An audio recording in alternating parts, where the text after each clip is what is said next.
साहेबांनी आणि महाराज साहेबांनी आम्हाला संधी दिली आणि आज प्रामुख्यानं आकाशवाणी झोपडपट्टीला आमच्या पहिला प्रतिनिधी आणि नगरसेवक म्हणून मिळाला तो बी महाराज साहेबांच्या प्रयत्नामुळेच. कारण का महाराज साहेबांनी हद्दवाढ केली आणि त्या हद्दवाढीमध्ये आमची आकाशवाणी झोपडपट्टी आली. त्यामुळं झोपडपट्टी नगरपालिकेच्या हद्दीत आल्यामुळं आम्हाला संधी मिळाली. महाराज साहेबांनी आणि वहिनी साहेबांनी आमच्यावर विश्वास टाकला आणि आम्हाला तिकीट दिली.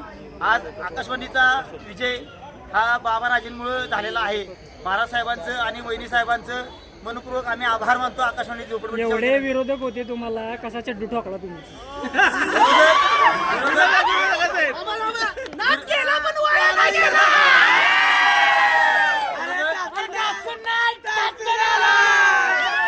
भरपूर होते, परंतु आकाशवाणी झोपडपट्टीतल्या सर्व सुज्ञ जनतेनं विकास कामाला महत्त्व दिलं आणि महाराज साहेबांच्या आशीर्वादानं आज आम्ही इथं निवडून आलो. आणि जो आमचा आकाशवाणी झोपडपट्टीचा घराचा प्रश्न जे आहे तो 100% महाराज साहेबांच्या माध्यमातून आम्ही 100% सोडवणार.